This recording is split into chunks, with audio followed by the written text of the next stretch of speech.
Okay, so it's currently about 11 on Wednesday the 25th of April, and that means we are an hour away from Avengers Infinity War. I'm speaking quite quietly because people are asleep, but I'm currently waiting for my friend to go and pick me up, and then we're on our way to the cinema to go see the film, and I cannot wait. I've got my t-shirt on because I'm a super fan. Anyway, yeah.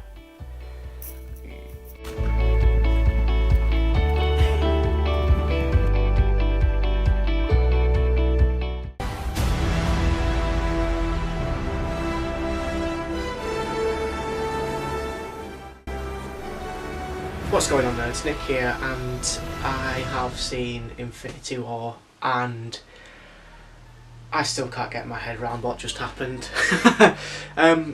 As you'll have seen from the sting before this video sort of started, I went to go see Avengers at the midnight release, and I mean the cinema was packed out, and it was so cool to see, you know, such hype for this movie. I think we all expected it anyway, but to actually sit amongst people that are actually as excited for it as you, it's kind of a nice feeling.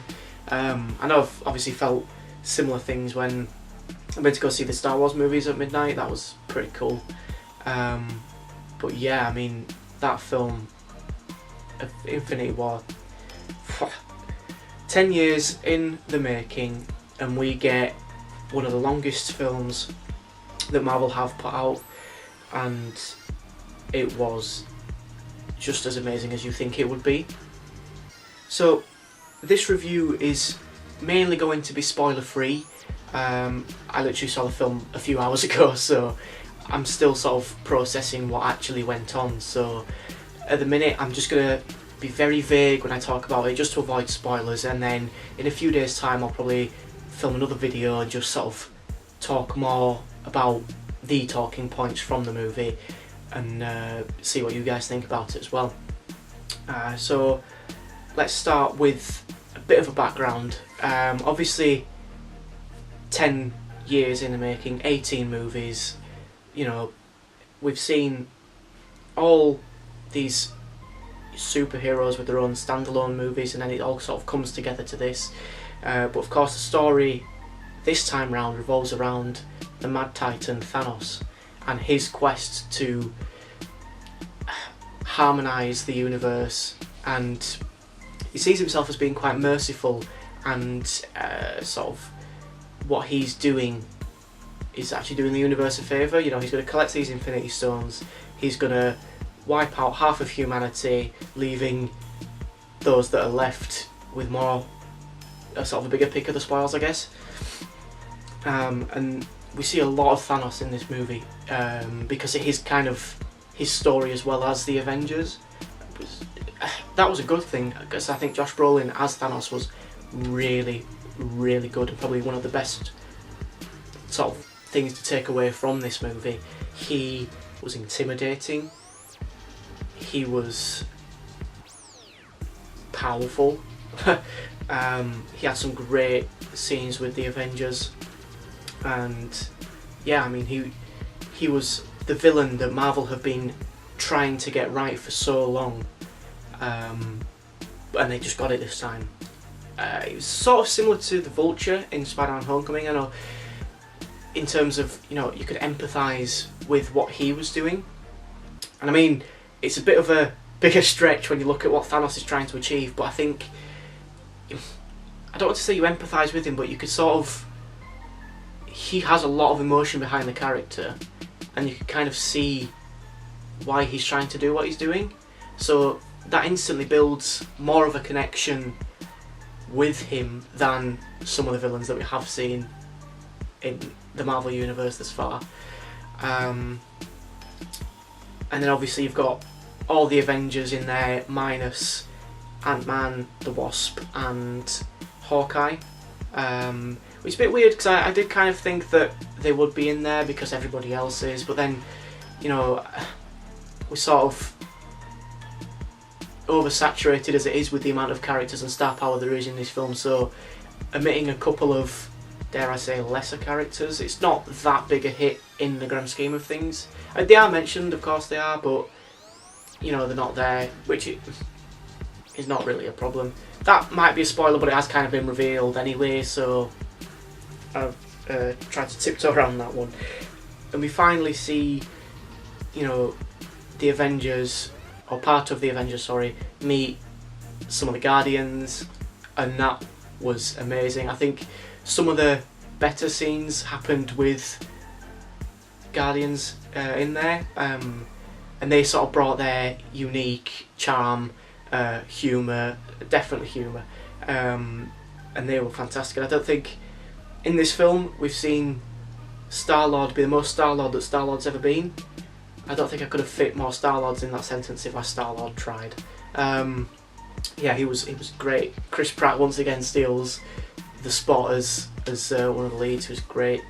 Some of the action scenes were absolutely epic, and you know, I'd even go as far to say 2 or 3 times throughout the film I genuinely had goosebumps from part of the score or just what was about to happen. You kind of, I don't know if it was just a cold cinema, but I definitely felt some sort of chills, because it was just like, I couldn't really believe what was going on. And I mean, the scale of this movie alone is huge, both in terms of, obviously we know about the star power, but just the final third, I suppose, is just ridiculous. I mean, action sequences alone make this one of probably the best Marvel films in terms of that side of things. Again, music, great. Not a lot like you would expect from the Guardian side of things. I mean, they had a couple of songs in there, but in terms of like an original score, this is probably the most work that Marvel has done on any of their films, and I think it worked perfectly. I think one of the only negatives that I can say about the movie is that of the children of Thanos, or the Black Order, right? So they were cool, and I think even though they didn't have much screen time between them, it was kind of difficult to give them enough time to develop them, as well as obviously everybody else that you're trying to focus on. So I think they did lack screen time a little bit, but again, some of the best action sequences contained them. And I can't remember for the life of me the guy's name who voiced Ebony Maw, but he sounded exactly like Domhnall Gleeson as General Hux in Star Wars movies, and that really threw me off, because I was trying to think about who it was that was voicing him. But anyway, yeah, they sort of brought their own take on being sort of intimidating, and I can understand why they were in there, because they were kind of, not everyone can be fighting Thanos at the same time, so they've obviously split off these members of the Black Order so that other people of the Avengers can sort of fight them whilst Thanos is being distracted elsewhere, you know. So it was a cool concept, but unfortunately I think they kind of did suffer with screen time a little bit. But again, that sort of brings me to say, when you've got that many characters, both heroes and villains, in the same movie, it's going to be very, very difficult to, I suppose, give everyone the right amount of screen time, right? So did they do that well? Yeah, of course they did. Somehow they pulled off, you know, being able to have all these people and give them all the right time of day. I mean, obviously we saw some people play more of a central role than others. Again, I won't go into too much detail about that, but I will cover it in a later video. Like I say, overall, I am still trying to process the events of what happened, but reviewing this as just a Marvel movie on face value, I'd probably say it's quite a tough one, but I would probably say it is the best Marvel film in the MCU period. I mean, it sort of ends on a cliffhanger, which is obviously enough to draw you in for the next couple of Marvel films, especially Avengers 4. The Russo brothers are going to be announcing the title of that movie within the next month or so, once the majority of people have seen Infinity War, which makes sense. But I mean, Infinity War itself was crazy. and it was everything I sort of expected it to be and more. But I mean, now after the events of what happened, I think Avengers 4 is now going to be even more hyped than the Infinity War was, which is just ridiculous to try and comprehend. But yeah, I mean, I would give it, without doubt, 10 out of 10. It was, as a Marvel fan, just seeing all these characters on screen in the same movie was just amazing. And like I say, the humour, some of the jokes really hit, and it was so funny at some points.